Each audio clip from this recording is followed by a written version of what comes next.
উৎপাদনের উৎসবে ফিরব।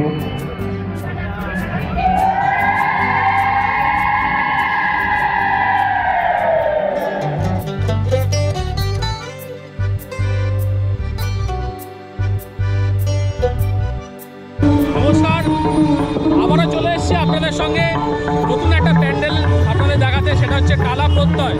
এইবারে টালা প্রত্যয় 100 বছর কমপ্লিট করলো এবং সেই জন্য চলে এসেছি আপনাদের দেখাতে যে টালা প্রত্যয় প্যান্ডেল কেমন করেছে।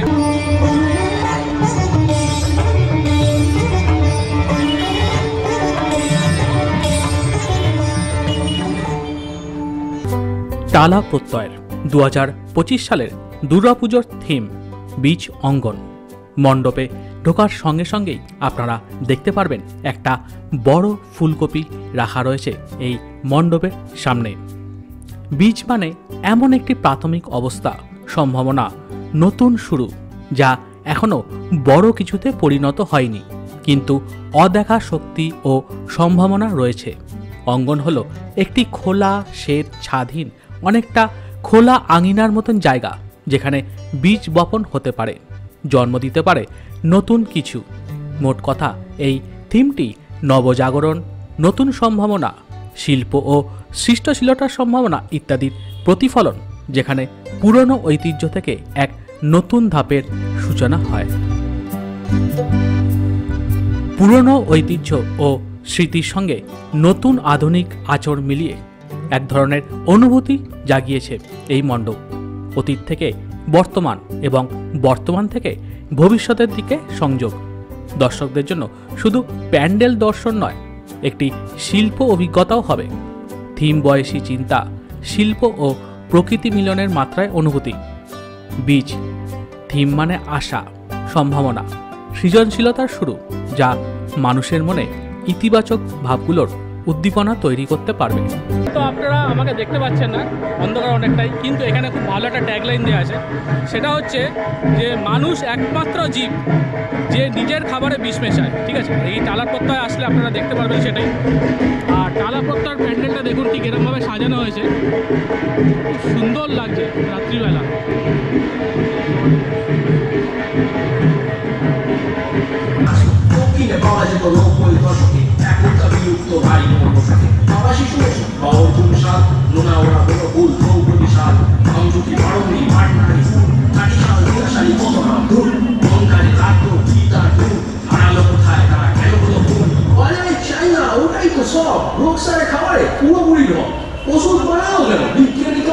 খাবারে সেরে গেলে ডাক্তারি হবে, খেলাটা তো ওখানে বুঝলে না তুমি, সোনার ছবি পাকিয়ে জন্ম।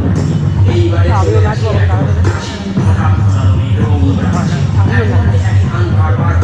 মাটির চাকুর থাকে হারায়, তাই তুমি সেখানে কেনা সারো কোম্পানি লাভ। তুমি কি হয় ছিঁড়ে হয় কিসে, এখন তো সব কিছু পড়ে গেছে কিসে। জল বিষ, হাওয়া বিষ, বিষাক্ত খাবার সব তুমি জানো, তাও খুলে খাবে আবার। বিজ্ঞানী শুনেছ সেটা গান, কোনখানে চাষ হতো কি প্রমাণ।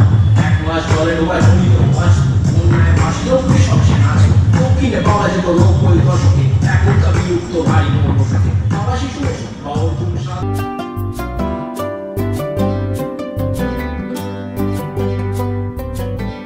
এই মণ্ডপে মা দুর্গা এক অনন্য রূপে ধরা দিয়েছে।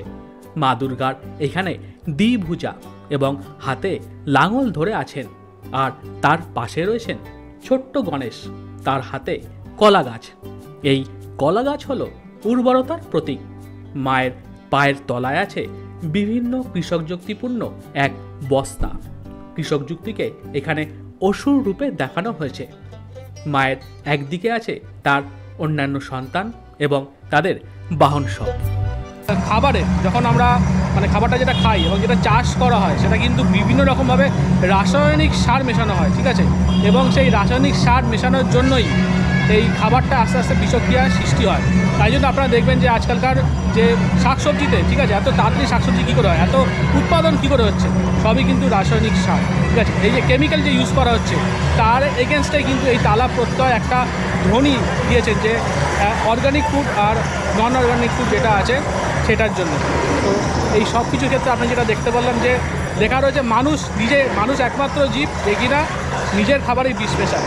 অবশ্যই তাই, যে এরকমভাবে কৃষক চাষ করে এবং সেখানে যে রাসায়নিক পদার্থ ইউজ করা, রাসায়নিক সার ইউজ করা হয়, সেগুলো কিন্তু আমাদের শরীরের ক্ষেত্রে অনেকটা বিষক্রিয়া সৃষ্টি করে। মাহাত্ম দিচ্ছি গিয়ে চাল যেন কপ্রকার ছিল এইখানে শুনেছো কত চাল কতখানি হয় ছিঁড়ে হয় কিসে এখন তো সব কিছু পড়ে গেছে কিসে জল বিষ হাওয়া বিষ বিষাক্ত খাবার সব তুমি জানো তাও খুঁজে খাবে আবার বিদায় শুনেছো সেটা ধান কোনখানে চাষ হতো কি গুণমান এক মাস জলে ডোবায় জমিত মাছ অন্যায় ভাসলেও কৃষক সে আছে দক্ষিণে পাওয়া যেত 90 দশকে এখন তা বিলুপ্ত ভাই বসে আবাসী শুনেছো বাবরপুর সাল নোনা ওরা কোনো ভুল দ্রৌপদী সাল আমজুকি বারণী পাটনারি ফুল কাটি সাল বিনাশালী কত নাম ধুল মনকারে রাখলো কি তার ধুল হারালো কোথায় তারা কেন হলো ভুল বলে চাই না ওটাই তো সব রোগ সারে খাবারে পুরোপুরি ঢপ ওষুধ বানাও কেন বিজ্ঞানী করে খাবারে সেরে গেলে ডাক্তারি হবে খেলাটা তো ওখানে বুঝলে না তুমি সোনার জমি পাকিয়ে জন্ম এইবারে চলে আসি এখন হাসি হঠাৎ আমি রোগ হাসি